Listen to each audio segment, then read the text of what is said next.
ഏതായാലും ഭീഷ്മസ്തുതിയും കുന്തിസ്തുതിയുമാണ് നമുക്ക് വിഷയം വെച്ചിട്ടുള്ളത്. ഭാഗവതത്തിലെ പ്രഥമസ്കന്ധത്തിലെ 8-9 അധ്യായങ്ങൾ.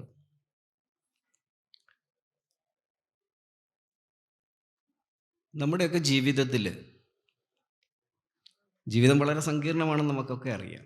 വളരെ സങ്കീർണമാണ് ജീവിതം. എങ്ങനെയൊന്ന് ജീവിച്ച് തീർക്കും എന്ന നിലയിലൊക്കെയാണ് നമ്മളൊക്കെ ജീവിക്കുന്നത്. ജനിച്ചു പോയി ജീവിച്ച് തീർക്കാതെ പറ്റുമോ എന്നൊക്കെയാണ് നമ്മുടെ ചോദ്യവും പലപ്പോഴും. പക്ഷേ ഇതിനിടയിൽ നമ്മളിതൊക്കെ കടന്നു പോകുന്നുണ്ട്. പക്ഷേ ഇതിനിടയിൽ നമുക്കറിയാം, നമ്മളൊക്കെ ഈശ്വരവിശ്വാസമുള്ളവരാണ്, അത്യാവശ്യം മതബോധമൊക്കെ ഉള്ളവരാണ്.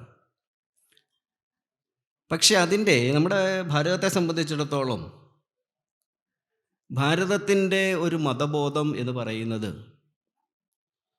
കേവലം വിശ്വാസങ്ങളിൽ മാത്രം ഒതുങ്ങുന്നതല്ല. ഹൈന്ദവ ജീവിതം അതിൻ്റെ മതബോധത്തെ ചിട്ടപ്പെടുത്തിയിരിക്കുന്നത് വിശ്വാസങ്ങൾക്കും അപ്പുറത്ത് ചില മാനങ്ങൾ കൂടി കൂട്ടിച്ചേർത്തുകൊണ്ടാണ്. ആ മാനത്തിൽ ഏറ്റവും മുഖ്യമായത് ശാസ്ത്രബോധമാണ്. നമ്മളുടെ വ്യവസ്ഥകളെ അത് വേദങ്ങൾ മുതൽ വേദങ്ങൾ, ഉപനിഷത്തുകൾ, ദർശനങ്ങൾ, ഇതിഹാസങ്ങൾ, പുരാണങ്ങൾ വരെ ഉള്ള പല മേഖലകളുടെ അറിവുകളാണ് വാസ്തവത്തിൽ ഭാരതത്തെ സംബന്ധിച്ചിടത്തോളം നമ്മയൊക്കെ മതാത്മകതയിൽ നിലനിർത്തുന്നത്. അപ്പം നമ്മളുടെ മതബോധം ഈ വിധം അറിവുകളുമായിട്ട് കൂടി ബന്ധപ്പെട്ടാണ് കിടക്കുന്നത്. അതുകൊണ്ടാണ് നമ്മളോട് വിശ്വാസിയാണോ എന്നൊന്നും ചോദിക്കാറില്ല. സാധാരണഗതിയിൽ ഹിന്ദു ആചാര്യന്മാരാരും തന്നെ നിങ്ങൾ ഹിന്ദു വിശ്വാസിയാണോ എന്ന് ചോദിക്കില്ല, അല്ലെങ്കിൽ വിശ്വസിക്കുന്നുണ്ടോ എന്നൊന്നും ചോദിക്കാറില്ല. ചോദിക്കുന്നത് ആസ്തികനാണോ എന്ന് ചോദിക്കാം. ഇതൊരു ഗൗരവമുള്ള ഒരു ആചാര്യനാണെങ്കിൽ ചിലപ്പോൾ ചോദിക്കാം, നിങ്ങൾ ആസ്തിക ബുദ്ധിയുള്ളവനാണോ നാസ്തിക ബുദ്ധിയുള്ളവനാണോ എന്ന്. അത്രയേ ഉള്ളൂ. അത് ഉണ്ട് എന്നറിയുന്നോ ഇല്ല എന്നറിയുന്നോ, ഇത്ര മാത്രമേ ചോദിക്കുന്നുള്ളൂ. ഉണ്മയെ സ്വീകരിക്കുന്നവനാണോ ഇല്ലായ്മയെ സ്വീകരിക്കുന്നവനാണോ, ഇത്രയേ ചോദിക്കുകയുള്ളൂ, കൂടിയാൽ. അപ്പം ഈ ശാസ്ത്രബോധം അതുകൊണ്ട് തന്നെ ഹൈന്ദവ ജീവിതത്തെ സംബന്ധിച്ചിടത്തോളം വളരെ പ്രാധാന്യമുള്ളതാണ്. വേദകാലങ്ങളിലൊക്കെ അതിനു വേണ്ടിയിട്ട് കൃത്യമായും ശൈശവ കാലം മുതൽ തന്നെ ഈ ഒരു മതബോധത്തിൽ കൂടി പോകണം എന്ന നിലയിൽ ഗുരുകുല സമ്പ്രദായങ്ങൾ വനമേഖലകളുമായിട്ട് ബന്ധപ്പെടുത്തി വ്യാപകമായിട്ട് ഗുരുകുലങ്ങൾ നടന്നിരുന്നു എന്നാണ് പറയുക. നമുക്കറിയുന്ന പോലെ സന്ദീപിനി മഹർഷിയുടെ ആശ്രമത്തിലായിരുന്നു ശ്രീകൃഷ്ണ ഭഗവാനും കുചേലനും ഒക്കെ പഠിച്ചതെന്നൊക്കെ നമുക്കറിയാം. അപ്പോൾ ഈ വിധം ഗുരുവിൻ്റെ കൂടെ തന്നെ നിന്ന് നമ്മളുടെ വ്യവസ്ഥകളൊക്കെ പഠിച്ച് അതനുസരിച്ച് ജീവിക്കുന്നവരുടെ ഒരു കൂട്ടായ്മയായിരുന്നു വാസ്തവത്തിൽ ഹിന്ദുക്കൾ എന്ന് പറയുന്നത്, അല്ലെങ്കിൽ സനാതനധർമ്മികൾ എന്ന് പറയുന്നവർ. പക്ഷെ പിൽക്കാലത്ത് ഈ വനസങ്കേതങ്ങൾ ഒക്കെ സംരക്ഷിക്കുന്നതിൽ പഴയ രാജാക്കന്മാർക്ക് വലിയ പങ്കുണ്ടായിരുന്നു. രാജാക്കന്മാർ ഈ ഗുരുകുലങ്ങൾക്ക്, വിദ്യാർത്ഥികൾക്ക്, ഗുരുക്കന്മാർക്ക് യാതൊരു കുറവും ഉണ്ടാകരുത് എന്ന നിഷ്ഠയോടുകൂടി അതിനെ സംരക്ഷിക്കുന്നതിനുള്ള എല്ലാ വ്യവസ്ഥകളും രാജഭരണകാലത്ത് ചെയ്തിരുന്നു. പക്ഷേ രാജഭരണമൊക്കെ പോയി ജനായത്ത ഭരണത്തിലേക്ക് വന്നപ്പോൾ ഇങ്ങനെയുള്ളതൊക്കെയും ഈ ജനാധിപത്യ ഭരണകൂടത്തിൻ്റെ ഭാഗങ്ങളായിട്ട് മാറി.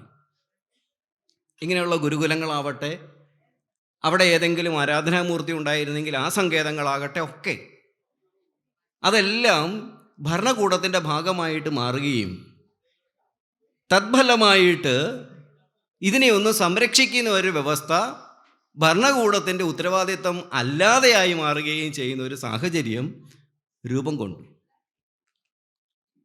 അതിൻ്റെ ഫലമായിട്ട് ഇതിനെയൊന്ന് സംരക്ഷിക്കുന്ന സ്വഭാവം ഇല്ലാതെയായി. നമ്മുടെ ഗുരുക്കന്മാരെയോ വിദ്യാർത്ഥികളെയോ ഗുരുകുലങ്ങളെയോ ഒന്നും സംരക്ഷിക്കാത്ത ഒരു സാഹചര്യം വന്നു. അങ്ങനെ ഈ വനസങ്കേതങ്ങളൊക്കെ ഗുരുകുലങ്ങൾ മാറിയിട്ട് കാവുകൾ എന്നുള്ള സിസ്റ്റമായിട്ട് മാറി. കാവുകളൊക്കെ രൂപപ്പെടുത്തി വനസങ്കേതവും വനവുമായിട്ട് ബന്ധപ്പെട്ട് ഈ വനത്തിൻ്റെ ഒരു ചെറിയ പതിപ്പാണ് വാസ്തവത്തിൽ കാവ് എന്ന് പറയുന്നത്. വനം ചുരുങ്ങി ചുരുങ്ങി ചുരുങ്ങി വന്ന് കാവുകളായിട്ട് മാറി. ഈ കാവ് സംബന്ധവുമായിട്ട് മാറി കഴിഞ്ഞതിന് ശേഷമാണ് ഇത് ഈ സർപ്പപൂജയും അങ്ങനെയുള്ള ക്ഷേത്ര സംവിധാനങ്ങളും ഒക്കെ ആയിട്ട് മാറിയത്. പക്ഷേ അത് അങ്ങനെ നടന്നു, ക്ഷേത്ര സംവിധാനവും കാവുകളും ഒക്കെ ആയിട്ട് മാറി. പക്ഷേ ഈ അറിവിൻ്റെ ആദാനപ്രദാനം നടക്കേണ്ടിയിരുന്ന ഗുരുകുലങ്ങൾ അവിടെ ഇല്ലാതെയായി. ഇങ്ങനെ വന്നപ്പോൾ സ്വാഭാവികമായിട്ടും നമ്മളുടെ വ്യവസ്ഥകളെക്കുറിച്ചുള്ള, നമ്മുടെ ശാസ്ത്രങ്ങളെക്കുറിച്ചുള്ള ന്യായങ്ങൾ, അതിൻ്റെ സൂത്രങ്ങളൊന്നും തന്നെ നമ്മളുടെ സമൂഹത്തിൽ നിന്ന് ഇല്ലാതെയായി, അപ്രത്യക്ഷമായി പോയി. ഈ ഒരു ഇത് പറയുവാൻ കാരണം കുന്തിസ്തുതിയാണെങ്കിലും ഭീഷ്മസ്തുതിയാണെങ്കിലും പറയണം എങ്കിൽ അതിന് ഈ ഒരു അടിത്തറ നമ്മൾ ആദ്യം മനസ്സിലാക്കണം. കാരണം നമ്മുടെ ജീവിതത്തിൽ ഈ ഒരു അറിവില്ലാത്തതിൻ്റെ ഫലമായിട്ട്, ഇപ്പോൾ ഒരു ഉദാഹരണത്തിൻ്റെ ടോപ്പിക്ക്, ഇപ്പം ഇത് രണ്ടും ഭീഷ്മസ്തുതിയാവട്ടെ കുന്തിസ്തുതിയാവട്ടെ, ഇത് രണ്ടും ഈശ്വരനെ സ്തുതിക്കുന്നതാണ്. ഈശ്വരനെയാണ് സ്തുതിക്കുന്നത്. ശ്രീകൃഷ്ണ ഭഗവാനെ, വിഷ്ണു ഭഗവാനെയാണ് സ്തുതിക്കുന്നത്. രണ്ടും ആ സ്തുതി ആയതുകൊണ്ട് നമുക്ക് സ്വാഭാവികമായിട്ട് എന്ത് വേണം?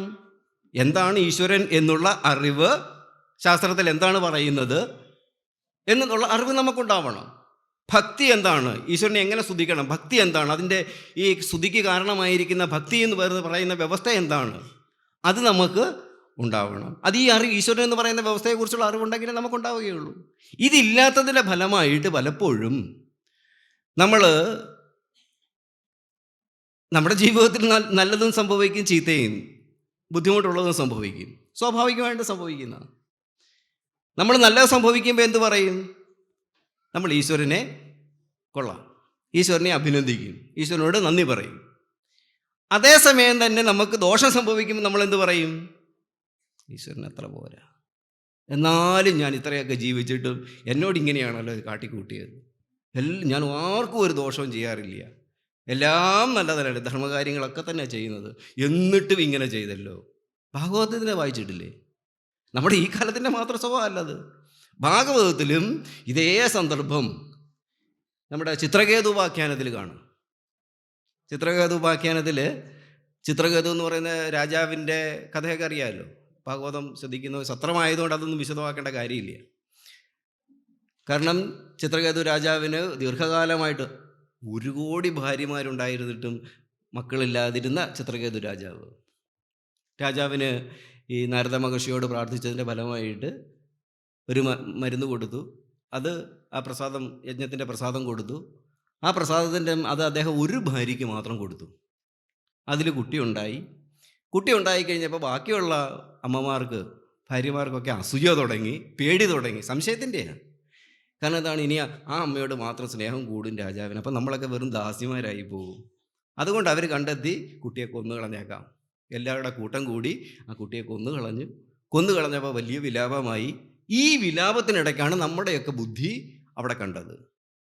ഈ കുട്ടിയുടെ അമ്മ ഈശ്വരനെ അങ്ങോട്ട് പഴി പറയാൻ തുടങ്ങി. എന്താ പറയുന്നത്? ഇങ്ങനെയുള്ള മനുഷ്യൻ എങ്ങനെയാണ് ഇങ്ങനെയുള്ള ഒരു ഈശ്വരൻ എങ്ങനെയാണ് ന്യായകാരിയാകുന്നത് എന്നാ ചോദ്യം. എന്താ ന്യായം? എന്താ ചോദിക്കുക? അമ്മയുടെ സംശയം എന്താണ്? പ്രായമായി എല്ലാം അനുഭവിച്ചതിന് ശേഷമാണ് ഓരോരുത്തർ മരിക്കേണ്ടത്. ഇതൊന്നും ഇല്ലാത്തൊരു കൊച്ചുകുട്ടി ഇതേ മരിച്ചു കിടക്കുന്നു. അപ്പം ഈ അനുഭവങ്ങളൊന്നും ഇല്ലാത്ത ഈ കൊച്ചുകുട്ടിയെ മരിപ്പിച്ച് കളയുന്ന ഈശ്വരൻ എങ്ങനെയാണ് ന്യായകാരിയാവുക എന്നാണ് ചോദിച്ചത്. ഇതിലെന്തേലും നീതിയുണ്ടോ? അപ്പോൾ നീതിമാനല്ല ദൈവം തമ്പുരാൻ എന്നങ്ങ് അടുപ്പിക്കുക. എന്തുകൊണ്ടാണ് ഈ പറയുന്ന ഈശ്വര സ്വരൂപം എന്താണ്, എന്തുകൊണ്ടാണ് നമ്മുടെ ജീവിതത്തിൽ ഇങ്ങനെയുള്ള കാര്യങ്ങൾ സംഭവിക്കുന്നത് തുടങ്ങിയ കാര്യങ്ങളെക്കുറിച്ചൊന്നും ശാസ്ത്രങ്ങളിൽ പറയുന്നതിനെക്കുറിച്ച് നമുക്ക് യാതൊരു ഗ്രാഹ്യവും ഇല്ല. പിടികിട്ടുന്നുള്ള പുരാണങ്ങളുടെ കാലവും അതുതന്നെയാണ്. പുരാണങ്ങളും വളരെ പിൽക്കാലത്താണ് പുരാണങ്ങളുടെ ഒരു കാലം. അവിടെയും ഈ പറഞ്ഞതുപോലെ ഈ ശാസ്ത്രങ്ങൾ പഠിക്കുന്ന ഗുരുകുല സമ്പ്രദായങ്ങളൊക്കെ തകർച്ചയെ നേരിട്ട കാലത്താണ് ഈ പറയുന്ന ഭാഗവതത്തിൻ്റെയും ഒരു സൃഷ്ടികാലം എന്ന് പറയുന്നത്. അതുകൊണ്ടാണ് ആ അമ്മയ്ക്ക് അങ്ങനെ നമ്മൾ ചോദിക്കുമ്പോൾ ഇതിൽ നീതിമാനാണോ, എങ്ങനെയാണ് ന്യായകാരിയാകുന്നതൊക്കെ പറഞ്ഞാൽ ഭയങ്കര അറിവുള്ളവർ പറയുന്ന പോലല്ലേ പറയുന്നത്. പക്ഷേ അറിവില്ലായ്മയാണ് പറയുന്നത്. അർജുനനോട് കൃഷ്ണൻ ചോദിക്കുന്ന ശങ്കകളും എല്ലാം ഇങ്ങനെയാണ് ചോദിക്കുന്നത്. നീ വലിയ അറിവുള്ള ആളെ പോലെയാണ് പറയുന്നത്, പക്ഷേ അറിവില്ലാത്തവനാണ്, മൂഢനാണ്, മൂഢത കൊണ്ടാണ് പലതും വരുന്നത് എന്ന രീതിയിലാണ് അവിടെ എല്ലാം മനസ്സിലാക്കേണ്ടത്, ന്യായകാരിയല്ല. അപ്പം ഇതുകൊണ്ട് നമ്മളെപ്പോഴും ഈ അറിവില്ലായ്മ കൊണ്ട് നമ്മുടെ ജീവിതത്തിൽ നമ്മൾ ഇത് തന്നെയാണ് കാട്ടിക്കൂട്ടുന്നത്. നമുക്ക് നല്ലത് തന്നാൽ നമ്മൾ ഈശ്വരനെ സ്തുതിക്കും, നല്ലത് തന്നാൽ മാത്രം നമ്മൾ ഈശ്വരനെ സ്തുതിക്കും, നല്ലത് തന്നില്ലെങ്കിൽ ഈശ്വരനെ പഴി പറയും. കുന്തിദേവിയും ഭീഷ്മരും ഇത്രയും സങ്കീർണമായ ഒരു യുദ്ധം നടന്നു, ബന്ധുജനങ്ങളൊക്കെ മരിച്ചുപോയി ഇല്ലേ? ഭീഷ്മരുടെ ബന്ധുജനങ്ങൾ എല്ലാവരും തന്നെ നശിച്ചു പോയി, കൂട്ടാളികളൊക്കെ നശിച്ചു പോയി. അതുപോലെ തന്നെ കൊച്ചുമക്കളൊക്കെ കുന്തിദേവിക്കും നശിച്ചുപോയി, മരിച്ചുപോയി. സ്വാഭാവികമായിട്ടും അവർക്ക് അവകാശമുണ്ട്, നമ്മളെപ്പോലെ ചിന്തിച്ച് അവർക്ക് അവകാശമുണ്ട് എന്തിന്? ഈശ്വരനെ പഴി പറയാൻ. സ്വാഭാവികമായിട്ടും പഴി പറയാം. പക്ഷെ രണ്ടുപേരും പഴി പറയുന്നില്ല. കുന്തിദേവിയാണെ പറയുന്നത് എന്താണ്? എനിക്ക് കൂടുതൽ ദുഃഖം വരുമ്പോഴാണ് നീ എൻ്റെ അടുക്കൽ വരിക. മനസ്സിലാക്കുക, എനിക്ക് കൂടുതൽ ദുഃഖം വരുമ്പോഴാണ് നീ എൻ്റെ അടുക്കൽ വരിക. പിന്നെയും ഒരു ന്യായം കണ്ടെത്തുന്നുണ്ട്. ഏതാണ് സന്ദർഭം?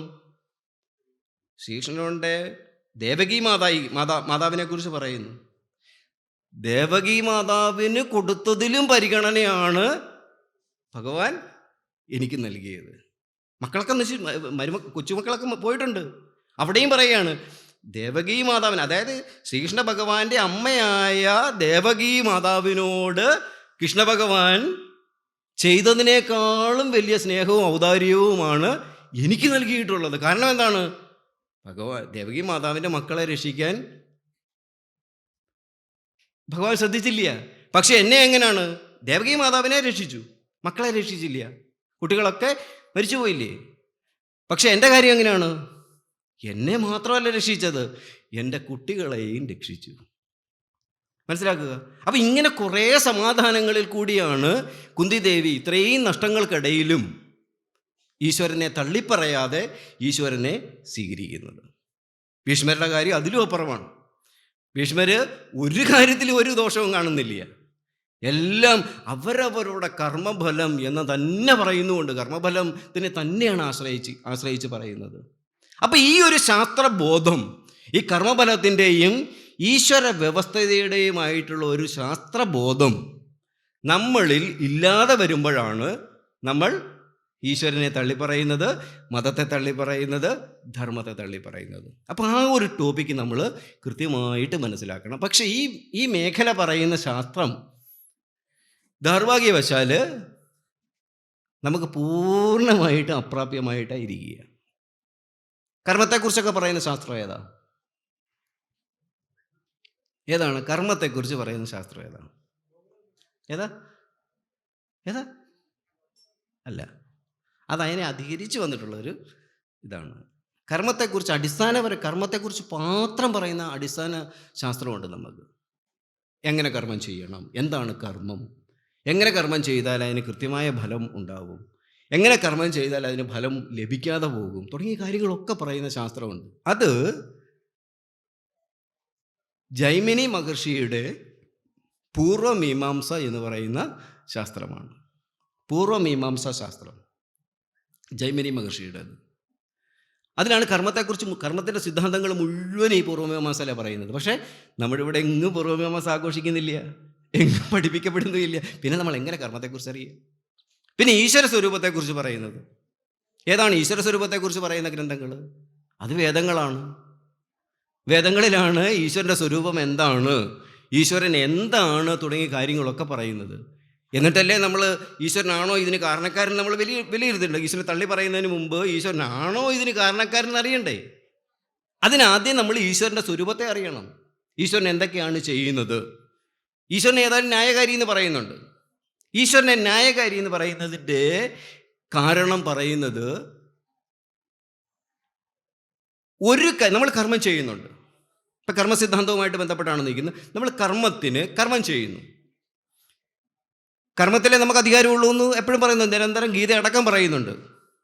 കർമ്മത്തിനെ നമുക്ക് അധികാരമുള്ളൂ, ഫലത്തിൽ നമുക്ക് അധികാരമാണോ അവകാശമാണോ? ഏ അവകാശമാണോ അധികാരമാണോ? ഇപ്പം അറിയണോ? അധികാരം. അവകാശമല്ല. കർമ്മത്തിലേ നമുക്ക് അധികാരമുള്ളൂ, ഫലത്തിൽ നമുക്ക് അധികാരമില്ല. അവകാശമില്ലെന്നല്ല. നമ്മൾ പലപ്പോഴും അത് അവകാശമില്ല എന്ന് വ്യാഖ്യാനിക്കുന്നതുകൊണ്ട് വേറൊരു വ്യാഖ്യാനം ഓടുന്നുണ്ട്. അതുകൊണ്ടാണ് പറയുന്നത് നമുക്ക് അധികാരമില്ല. കാരണം ഫലത്തിന് നമ്മൾ അധികാരിയല്ല. നമുക്ക് കർമ്മം ചെയ്യാം, നമ്മളൊരു കർമ്മം ചെയ്യും. പക്ഷേ അതിൻ്റെ ഫലത്തെ പല സംഗതികൾ ആശ്രയിച്ചാണ് ഫലവ്യവസ്ഥ ഉണ്ടാവുക, ഇല്ലേ? നമ്മളിപ്പോൾ കുറച്ച് വാഴ നട്ടു. എന്തൊക്കെ ആശ്രയിച്ചിട്ടാണ് അതിന് ഫലം ഉണ്ടാകേണ്ടത്? നല്ല വാഴപ്പഴം ഉണ്ടാകണം, എന്തെല്ലാം കാര്യങ്ങൾ വേണം? പ്രകൃതി അനുകൂലമാകണം, അല്ലേ? പിന്നെ രോഗകീടാണുക്കൾ അതിനൊരു ആനുകൂല്യം തരണം. ഇങ്ങനെ കുറേ കാര്യങ്ങൾ, നല്ല ജലം ഒക്കെ ഉണ്ടാവണം, അല്ലേ? ഇതെല്ലാം ചേർന്നാണ്. വെയിൽ വന്നാൽ ഉണങ്ങിപ്പോകും. ഇതെല്ലാം ചേർന്ന് വന്നാൽ മാത്രമേ നമുക്ക് നല്ല ഫലം ഉണ്ടാവുകയുള്ളൂ. അപ്പം ഇങ്ങനെ, അതുകൊണ്ടാണ് പറയുന്നത്. അപ്പം ഈ ദേവതകൾ, ഇതെല്ലാം നമ്മൾ ദേവതകളെന്ന് വെച്ചിരിക്കുന്നത്. ഈ ദേവതകളുടെ കൂടെ ചില ആനുകൂല്യങ്ങൾ കിട്ടിയാലേ നമുക്ക് ഫലം. അതുകൊണ്ടാണ് ദൈവാന്തർഗതമാണ് എന്ന് പറയുന്നത്. ഈശ്വരാധീനമാണ്. നമുക്ക് ഫലം ഈശ്വരൻ അധീനമാണ്. ഈശ്വരനാണ് ഫലത്തിൻ്റെ അധികാരി എന്ന് പറയുന്നത്. അപ്പോൾ ഈശ്വരൻ്റെ ഫലത്തിൻ്റെ അധികാരിയാകുമ്പോൾ ഈശ്വരൻ സ്വന്തം വിവേചനം അവിടെ ചെയ്യുമോ? വിവേചനം ചെയ്യുമോ? കാരണം അവിടെ ഋതം എന്ന് ചേർത്തുകൊണ്ടാണ്. ഈശ്വരൻ്റെ ഏത് സ്ഥാനത്തെ ഋതവുമായിട്ട് ചേർത്താണ് പറയുന്നത്. ഋതം അത് നിയാമകമാണ്, അതിനൊരു നിയമമുണ്ട്. ആ നിയമത്തെയാണ് പൂർവമീമാംസ പറയുന്നത് ചെയ്ത കർമ്മത്തിൻ്റെ ഫലം, ചെയ്യാത്ത കർമ്മത്തിൻ്റേത് ഇല്ല. അതായത് വാഴ നട്ടാൽ വാഴപ്പഴമാണ് ഫലം, പേരക്ക ഇല്ല. മനസ്സിലാവുന്നുണ്ടല്ലോ? വാഴ നട്ടാൽ വാഴപ്പഴം മാത്രമേ ഫലമുള്ളൂ, പേരക്കയില്ല. അതാണ് നിയമം. ഈ നിയമം അനുസരിച്ച് നമ്മൾ കർമ്മം ചെയ്യുന്നു. എന്തിനുള്ള കർമ്മമാണ് ചെയ്തത്? ഉദാഹരണത്തിന് നമ്മൾ നല്ല പണം ഉണ്ടാകാനായിട്ടുള്ളൊരു ബിസിനസ് ചെയ്തു. എന്താണ് അതിൻ്റെ ഫലം? സമ്പത്ത്, ഫലം. പണമാണ് അതിൻ്റെ ഫലം. അടുത്ത പൂർവമീമാംസ പറയുന്ന അടുത്ത നിയമം, നമ്മൾ ചെയ്ത നിമിഷം തന്നെ ഈശ്വരൻ അതിൻ്റെ ഫലം പുറപ്പെടുവിക്കും. അത് ഈശ്വരൻ നിന്ന് ആ ഫലം. ഇപ്പം 2 ഹൈഡ്രജനും 1 ഓക്സിജനും ചേർത്താൽ എന്താവും ഫലം? ഒച്ചത്തിൽ പറഞ്ഞ, ഇത് സയൻസിൽ എല്ലാവരും പഠിച്ചോളാം. 2 ഹൈഡ്രജനും 1 ഓക്സിജനും ചേർന്ന് എന്താവും ഫലം? വെള്ളം, ജലം. 2 ഹൈഡ്രജനും 1 ഓക്സിജനും കൂടി ചേർത്താൽ ജലമല്ലാതെ പെട്രോൾ ഉണ്ടാവില്ല, പേരക്ക ഉണ്ടാവില്ല. ഇതാണ് ഋതം, ഇത് നിയമമാണ്. അപ്പം ഈ നിയമപ്രകാരം ആ കർമ്മം ചെയ്തു, സമ്പത്തിനുള്ള കർമ്മം ചെയ്തു. ആ നിമിഷം തന്നെ സമ്പത്ത് എന്ന് പറയുന്ന ഫലം ആരാണോ കർമ്മം ചെയ്തത് അയാളെ ലാക്കാക്കി ഈശ്വരൻ സെൻഡ് ചെയ്തു. നമ്മൾ മൊബൈലിൽ മെസ്സേജ് വിടുന്ന പോലെ നമ്മുടെ ആ മെസ്സേജ്, അടുത്ത നിയമം ശ്രദ്ധിക്കുക, ആരാണോ കർമ്മം ചെയ്തിരിക്കുന്നത് അയാളിലേക്ക് മാത്രമേ ഈ ഫലം എത്തിച്ചേരുകയുള്ളൂ. അതായത് അതിൻ്റെ റിസീവർ എന്തെന്ന് പറയുന്നത് അയാൾ മാത്രമാണ്. ഇപ്പം ആരുടെയെങ്കിലും മൊബൈലിലേക്ക് ഒരു മെസ്സേജ് വിട്ടാൽ വേറൊരാളുടെ നമ്പറിലേക്ക് ചെല്ലുമോ?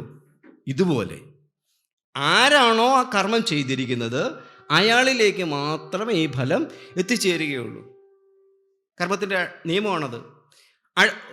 അപ്പോൾ ഈ നിമിഷം, ആ ചെയ്ത നിമിഷം തന്നെ ആ ഫലം പുറപ്പെട്ടു, അയാളെ ലാക്കാക്കി പുറപ്പെട്ടു. ഇതുകൊണ്ട് ഈശ്വരൻ അല്പം പോലും ഈ ഫലവ്യവസ്ഥയെ വെച്ച് താമസിപ്പിക്കാത്തത് കൊണ്ട് ഈശ്വരനൊരു പേരുണ്ട്. എന്താണത്? ന്യായകാരി. അതുകൊണ്ടാണ് അവിടെ ആളെന്നൊന്നും വ്യത്യാസമില്ല. അത് പട്ടി ചെയ്താലും പുഴു ചെയ്താലും മനുഷ്യൻ ചെയ്താലും കിളി ചെയ്താലും ഏത് ജീവാത്മാവ് ചെയ്താലും ആ നിമിഷം തന്നെ, ആ സ്പോണ്ടേനിയസ് നിമിഷത്തിൽ തന്നെ ഈ ഫലത്തെ അല്പം പോലും വെച്ച് താമസിപ്പിക്കാതെ അവിടെ നിന്ന് പറഞ്ഞ്, അതാണ് ഋതം, നിയമം. ആ നിയമത്തെ ഫോളോ ചെയ്ത് അതിനെ വ്യവസ്ഥപ്പെടുത്തുന്ന ഒരു ഉത്തരവാദിത്വം മാത്രമേ ഈശ്വരൻ ചെയ്യുന്നുള്ളൂ എന്നർത്ഥം. അപ്പോൾ ആരാണ് ഈ ഫലത്തിൻ്റെ കാരണക്കാരൻ? ആരാണ്? നമ്മൾ തന്നെ. ഇതാണ് നമ്മുടെ ബോധത്തിൽ ഉണ്ടാവേണ്ട കാര്യം. അതാണ് നമ്മൾ തന്നെയാണ്, അവനവൻ തന്നെയാണ്, ഈ ജീവാത്മാക്കൾ തന്നെയാണ് അവനവൻ്റെ കർമ്മഫലങ്ങൾക്ക് കാരണം. നമ്മുടെ കർമ്മങ്ങളുടെ ഫലം നമ്മളുടെ തന്നെ കർമ്മത്തെ ആശ്രയിച്ചാണ് ഇരിക്കുന്നത്. ഏത് കർമ്മം നമ്മൾ ചെയ്താലും അതിനനുസരിച്ചുള്ള ഫലവ്യവസ്ഥ, അതിൻ്റെ ഋതാത്മകമായ നിയമപൂർവമായിട്ടുള്ള ഏത് ഫലമാണോ അതിനെ നമ്മളിലേക്ക് അയക്കുക എന്നുള്ള, അതായത് അതിനെ അറിയണം, അതിൻ്റെ വ്യവസ്ഥയെ അപ്പോൾ ആ കർമ്മം എന്താണ്, അതിൻ്റെ ഫലവ്യവസ്ഥ എന്താണ്, ഇതെല്ലാം അറിയുന്ന ഒരു ബോധകേന്ദ്രമാവണം ഈശ്വരൻ. അതല്ലേ അപ്പോൾ മനസ്സിലായോ? ഈശ്വരൻ എന്ന് പറയുന്നത് എന്താണപ്പോൾ? നമ്മൾ എന്ത് ചെയ്യുന്നുവോ, ജഗത്തിൽ ഒരുപാട് ഒരാളല്ല ജഗത്തിലുള്ളത്, അസംഖ്യം ജീവാത്മാക്കളാണ്, അസംഖ്യം ഓരോരോ ഇഷ്ടങ്ങളാണ്. ഓരോരോ ഇഷ്ടങ്ങൾക്കനുസരിച്ച് നമ്മൾ ഓരോരോ കർമ്മങ്ങൾ ചെയ്തുകൊണ്ടിരിക്കുക. അന്യനിമിഷം ഇപ്പോൾ ഈ ഇരിക്കുന്നതിൽ തന്നെ എത്രയോ പേര് മനസ്സുകൊണ്ട് കർമ്മം ചെയ്യുന്നു, ഇല്ലേ? അതിനും ഫലമുണ്ട്, നമ്മുടെ സങ്കല്പങ്ങൾക്കടക്കം. അതുകൊണ്ടാണ് സങ്കല്പത്തിൻ്റെ ഫലം എന്ന് നമുക്ക് താന്ത്രിക നമ്മുടെ ഈശ്വര പൂജകൾക്ക് പോലും വ്യവസ്ഥയുണ്ട്. ഒരു അടിസ്ഥാനം എന്ന് പറയുന്നത് അതല്ലേ? സങ്കല്പങ്ങൾക്കും ഫലമുണ്ട്. അപ്പോൾ ഈ സങ്കല്പങ്ങളടക്കം ഇപ്പോൾ തന്നെ ഇവിടെ എത്രയോ സങ്കല്പങ്ങൾ നടക്കുന്നുണ്ടാവാം ഇത് കേട്ടുകൊണ്ടിരിക്കുന്ന സമയത്ത് തന്നെ, ഇല്ലേ? ഇതെല്ലാം ഒരേ നിമിഷം അറിഞ്ഞുകൊണ്ടിരിക്കുക. ജഗത്തിൽ മുഴുവൻ നടക്കുന്ന മുഴുവൻ വ്യാപാരങ്ങളും ഓരോ സെക്കൻഡിലും മില്ലി സെക്കൻഡിലും അറിഞ്ഞുകൊണ്ടിരിക്കുന്ന, അതിന് അറിയുകയും അതിന് കൃത്യമായ അപ്പോൾ എന്തൊരു വലിയ സോഫ്റ്റ്വെയർ ആയിരിക്കും ചിന്തിച്ചു നോക്കുക. നമ്മുടെ തലച്ചോറ് എത്ര സങ്കീർണമായ ഒരു സോഫ്റ്റ്വെയർ ആണ് നമ്മളിപ്പോൾ മനസ്സിലാക്കുന്നുണ്ട്. ഇത് തന്നെ വളരെ സങ്കീർണമാണ്. ഇതിനകത്ത് ഒരുപാട് ന്യൂറോൺസുകളുടെയും ചില മില്ലി സെക്കൻഡുകളുടെ അകലങ്ങൾ മാത്രമേ ഉള്ളൂ ഓരോ ന്യൂറോണുകൾ തമ്മിൽ. ഈ അകലങ്ങൾക്കിടയ്ക്കാണ് ഓർമ്മകൾ നിലനിൽക്കുന്നതെന്നാണ് നമ്മളിപ്പം സയൻസ് അറിഞ്ഞിരിക്കുന്നത്. ഇതിനകത്തുള്ള ആ ഗ്യാപ്പുകളുണ്ട്. നമ്മൾ നോക്കുമ്പോൾ ഇങ്ങനെ അടിച്ചു കൂടിയിരിക്കുക തലച്ചോറ്. ഈ തലച്ചോറിനെ നമ്മൾ മൈക്രോസ്കോപ്പ് വെച്ച് നോക്കുമ്പോൾ ഇത് കുറേ ഇങ്ങനെ ഈ പറയുന്ന കോശങ്ങൾ ചേർന്ന് അടുത്തടുത്തായിരിക്കുന്നത്. അത് മൈക്രോസ്കോപ്പ് വെച്ച് നോക്കുമ്പോൾ എങ്ങനെ ഇരിക്കും? ഓരോന്നും സെപ്പറേറ്റ് ആയിട്ടാണ് നിൽക്കുക. ഈ സെപ്പറേറ്റ് ആയിട്ട് നിൽക്കുന്നതിൻ്റെ ഇടയ്ക്ക് ഓരോ ചെറിയ വിടവുണ്ട്. അതായത് ഓരോന്നും ഓരോ എൻറ്റിറ്റികളാണ്. മനസ്സിലാവുന്നുണ്ടോ? ഓരോ എൻറ്റിറ്റികൾ, ഓരോന്നും ഓരോ സ്വയം പര്യാപ്തതയുള്ള നിലനിൽപ്പുകളാണ്. ഇപ്പം നമുക്കൊരു നിശ്ചിത എൻറ്റിറ്റിയുടെ ഒരു ഇടം വേണ്ടേ? ഇപ്പം ഞാനിവിടെ ഇരിക്കുന്നു, ഇത്രയും ഇടത്തെ എടുത്തുകൊണ്ടാണ് ഞാനിവിടെ ഇരിക്കുന്നത്, ഇല്ലേ? നമ്മൾ ഓരോരുത്തരും അങ്ങനെയാണ്. ഇതുപോലെ അപ്പം നമ്മുടെ ഓരോരുത്തരുടെയും ഇടയ്ക്ക് ഒരു ഗ്യാപ്പില്ലേ? ഇതുപോലെ ഇതെല്ലാം ചേർന്നുകൊണ്ടിരിക്കുന്നതിനകത്ത് ഈ സൂക്ഷ്മദർശിനി വെച്ച് നോക്കിയാൽ ഗ്യാപ്പുകൾ കാണാം.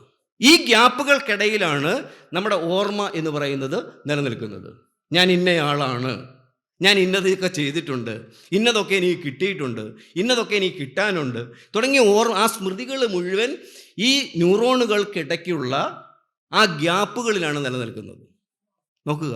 അപ്പോൾ ഇതെല്ലാം നമ്മുടെ തലച്ചോറിൽ ഇത്രയും അന്യനിമിഷം ഓരോന്ന് നടന്നുകൊണ്ടിരിക്കുക. അവിടെ അങ്ങോട്ട് അറിയിക്കുന്നു, ഇവിടെ ഈച്ച കുത്തിയാലും ഞാൻ അവിടെ ചൊറിയാൻ പോകുന്നു, അല്ലേ? വേറെ പേട് വന്നു കഴിഞ്ഞാൽ വടിക്കാൻ പോകുന്നു. ഓരോരുത്തർ അവിടെ ശ്രദ്ധിക്കുന്നുണ്ടോ, ഇവിടെ ശ്രദ്ധിക്കുന്നുണ്ടോ, അവിടെ കണ്ണുകൾ എങ്ങോട്ടും, ഇതെല്ലാം അന്യനിമിഷം ഞാൻ ഈ കൃത്യം ഞാൻ അറിഞ്ഞുകൊണ്ടിരിക്കുന്നുണ്ട്. നമുക്ക് ഒരു സംശയമില്ലല്ലോ. ഇതേ അവസ്ഥയിൽ ഒരു സമഷ്ടിബോധവും സങ്കല്പിച്ച് നോക്കിയേ, സാധ്യമല്ലേ? ഇത്രയും സങ്കീർണമായ ഒരു സാധനത്തിനെ ചുമന്നുകൊണ്ട് നടക്കുന്ന രീതിയിൽ ഇതിലിത് സാധ്യമാണ് എങ്കിൽ ടോട്ടാലിറ്റിയുടെ ബോധത്തിൽ ഇത് സാധ്യമാകില്ലേ? എന്തായാലും യുക്തിയില്ലായ്മയുണ്ടോ? പിന്നെ എന്തുകൊണ്ടാണ് ഇമാരി യുക്തിയില്ല എന്ന് പറയുന്നത്? നമ്മൾ ആ സമീപിക്കേണ്ട രീതിയിൽ സമീപിക്കാത്തത് കൊണ്ടാണ്. നമ്മൾ ഈശ്വരൻ എന്ന് പറയുന്നതിനകത്ത് ഈ ഒരു യുക്തിയുടെ ഭദ്രതയോടുകൂടി നമ്മൾ ഈശ്വരനെ മനസ്സിലാക്കണം. അപ്പോൾ ഈശ്വരനും ഇതേ സോഫ്റ്റ്വെയറിൻ്റെ ഇതേ ഒരു ബോധാവസ്ഥയെ മുഴുവൻ പെർസീവ് ചെയ്യാനും അതിനെ വെച്ച് ഫങ്ഷൻ ചെയ്യുവാനും ഉള്ള ഒരു ബോധത്തിൻ്റെ ഒരു സ്ഥിതിയായിട്ട് വേണം നമ്മൾ ഈശ്വരനെ അറിയാൻ. എല്ലാ വ്യവസ്ഥകളെയും അറിയുന്ന, ഇവിടെ നടക്കുന്ന എല്ലാ വ്യാപാരങ്ങളെയും അറിയുന്ന, ആ വ്യാപാരങ്ങളുടെ മുഴുവനും ഫലവ്യവസ്ഥ എന്താണ് എന്നറിയുന്ന, അപ്പോൾ ആ ജീവാത്മാവിൻ്റെ ഫലവ്യവസ്ഥയെ സ്വീകരിക്കുവാനുള്ള കപ്പാസിറ്റി അടക്കം അവിടെ അറിഞ്ഞിരിക്കണം, വേണ്ടേ? ഇപ്പം എൻ്റെ ശരീരത്തിന് ഒരു ഭാഗത്ത് താങ്ങാൻ കഴിയുന്നതിൽ അധികമായിട്ട് ബ്ലഡുകൾ പോലും എൻ്റെ ശരീരത്തിൻ്റെ തലച്ചോറിന് മെസ്സേജ് എത്തിക്കില്ല. പിടികിട്ടിയോ? കാരണം അവിടെ പക്ഷാഘാതം ഉണ്ടാവും. അത് അറിഞ്ഞുകൊണ്ടാണ് കൃത്യം താങ്ങാൻ കഴിയുന്ന രീതിയിൽ ആണ് ഇത് സെറ്റ് ചെയ്ത് വെച്ചിരിക്കുന്നത്. ആ സെറ്റിംഗ് അനുസരിച്ചാണ് ഇവിടുന്ന് മെസ്സേജുകൾ പോകുന്നതും അതിനനുസരിച്ച് ചില ചലനങ്ങളൊക്കെ ഉണ്ടാക്കുകയും ചെയ്യുന്ന ശരീരത്തിൽ. ഇതുപോലെ ഇതെല്ലാം ഈ സമഷ്ടിയുടെ മുഴുവൻ അവസ്ഥകളെയും അറിയുന്ന ഒരു ബോധസ്വരൂപമാണ് ഈശ്വരൻ. അത് ഇതിൽ സാധ്യമാണ് എങ്കിൽ അതിന് ഒരു സമഷ്ടി സാധ്യതയും ഒരു വിരാട സാധ്യതയും അതിലുണ്ട് എന്നത് അതിൻ്റെ ഒരു യുക്തിയാണ്. ആ യുക്തിയിൽ കൂടി നമ്മൾ ഈശ്വരനെ മനസ്സിലാക്കുക. അപ്പോൾ അതിനനുസരിച്ച് കർമ്മങ്ങൾ ഈശ്വരനിൽ നിന്ന് വരുന്നു. അതിന് ഏതാണ് അപ്പോൾ നമ്മൾ അതിനെ രീതി പറഞ്ഞാണ് എല്ലാം അടങ്ങുന്ന ഒരു ഹാർഡ്വെയർ സിസ്റ്റം പോലെയാണ് ഈശ്വരൻ. മനസ്സിലാവുന്നുണ്ടല്ലോ?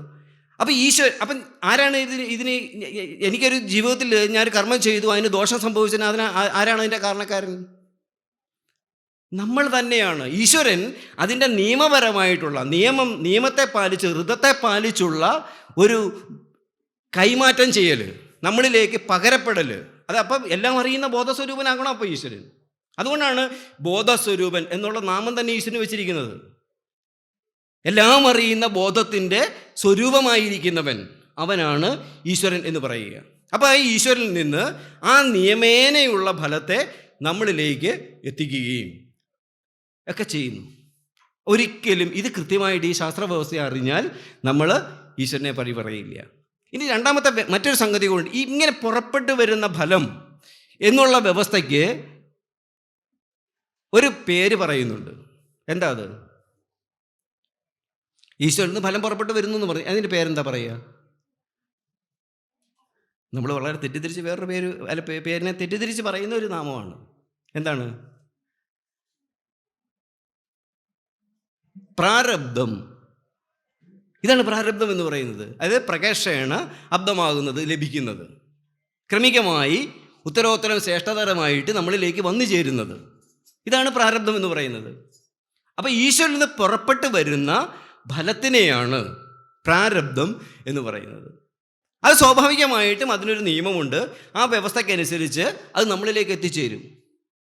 അതിനും ഒരു നിയമം കൂടി പൂർവമീമാംസയിൽ പറയുന്നത്, ചില ഫലങ്ങൾ വേഗത്തിൽ എത്തിച്ചേരും, ചിലത് കാലം കൊണ്ടേ നമ്മളിൽ എത്തിച്ചേരുള്ളൂ. ഇതാണ് ചിലത് നമ്മൾ പറയത്തില്ലേ, ചില കർമ്മങ്ങൾ ചെയ്ത് പെട്ടെന്ന് തന്നെ നമ്മൾ ഫലം വരും, ചിലത് കുറച്ച് സമയമെടുക്കും. ചില ബിസിനസ്സുകൾ നമുക്ക് ഒരു ബിസിനസ് തന്നെ ചെയ്ത് കഴിഞ്ഞാൽ ചിലപ്പോൾ 1-2 വർഷം വേണം അതൊന്ന് റൺ ചെയ്ത് നമ്മളിലേക്ക് ഫലം എത്തണമെങ്കിൽ.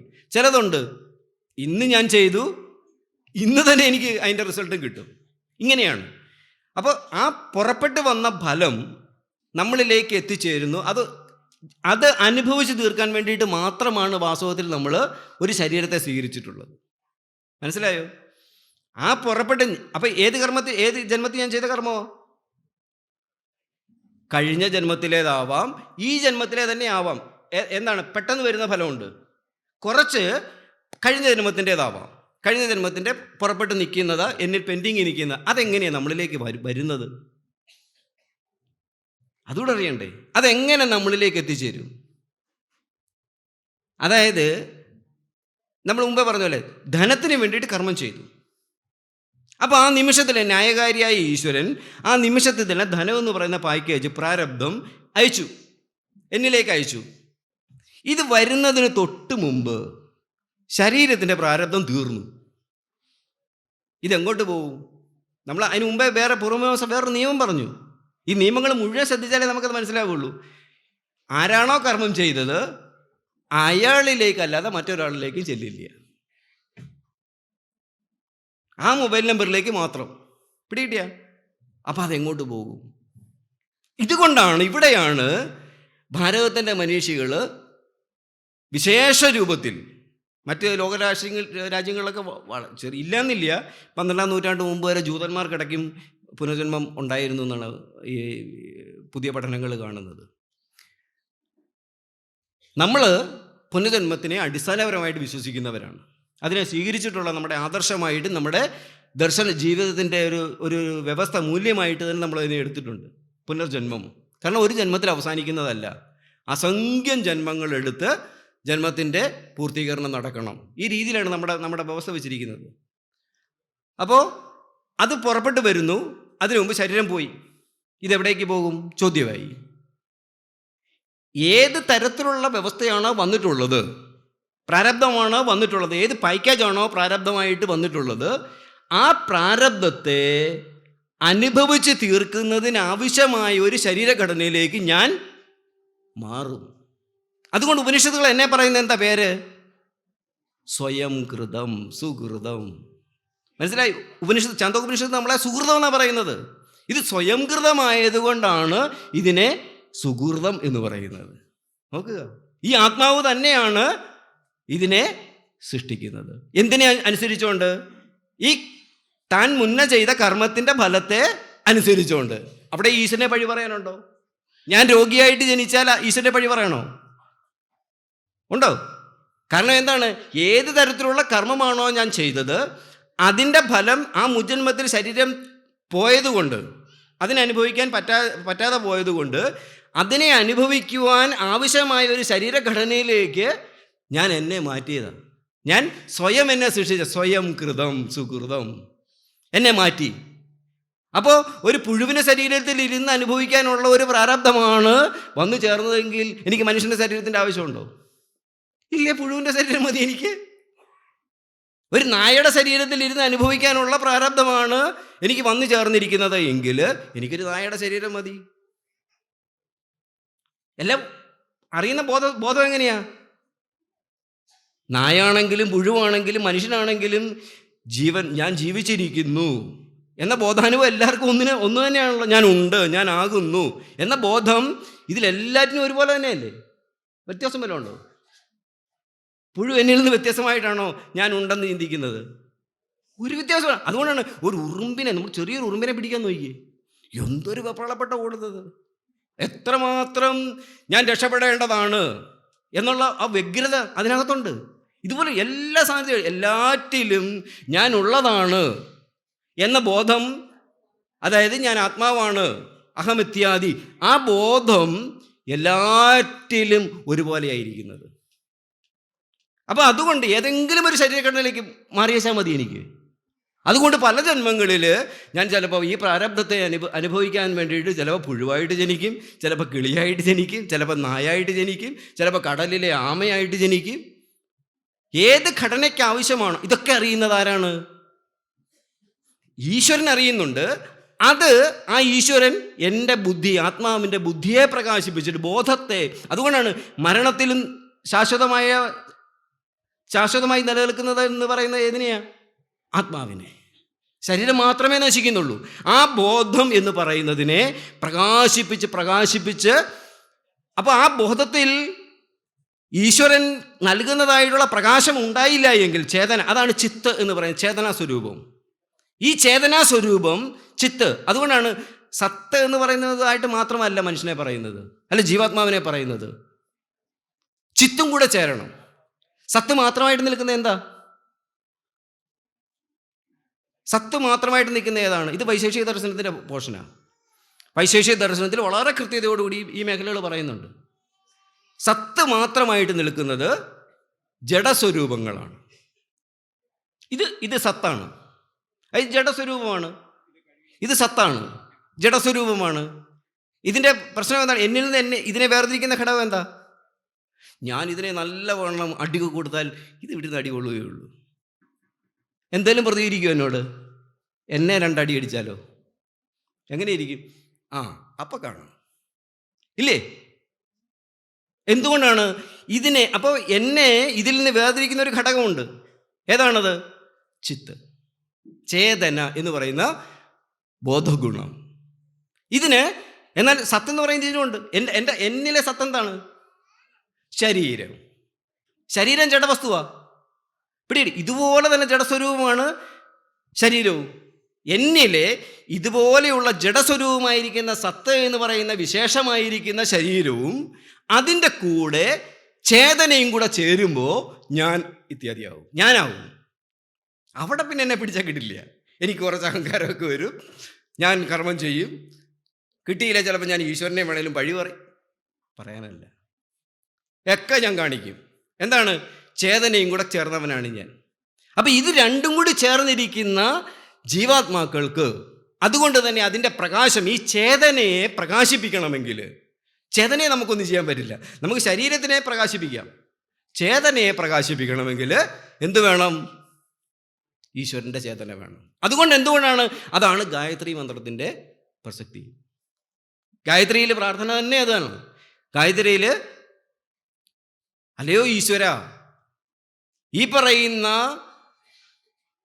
വെളിച്ചങ്ങളുടെ ലോകങ്ങളെ മുഴുവൻ, ഭൂർ ലോകം, ഭുവർ ലോകം, സുവർ ലോകം, ഈ 3 ലോകങ്ങളെയും യാതൊരു ചേതനാ സ്വരൂപമാണോ പ്രകാശിപ്പിക്കുന്നത്?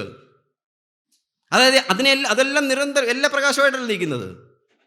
ഭൂർലോകവും സുവർലോകവും മഹർലോകവും എല്ലാം പ്രകാശിച്ച് നിൽക്കുന്നു. ഇതിനെയൊക്കെ യാതൊന്നാണോ പ്രകാശിപ്പിച്ചുകൊണ്ട് നിൽക്കുന്നത്? ആ പ്രകാശിപ്പിക്കുന്നവൻ എൻ്റെ ബുദ്ധിയെ പ്രകാശിപ്പിക്കട്ടെ എന്ന് ഗംഭീരമായ പ്രാർത്ഥനയാണ്. നോക്കുക, സൂര്യനെയും നക്ഷത്രങ്ങളെയും വായുവിനെയും ഒക്കെ യാതൊന്നാണോ പ്രകാശിപ്പിക്കുന്നത്, ആ ശക്തി എൻ്റെ ബുദ്ധിയെ പ്രകാശിപ്പിക്കട്ടെ. ഇതല്ലേ വാസ്തവത്തിൽ പ്രാർത്ഥിക്കേണ്ട പ്രാർത്ഥന?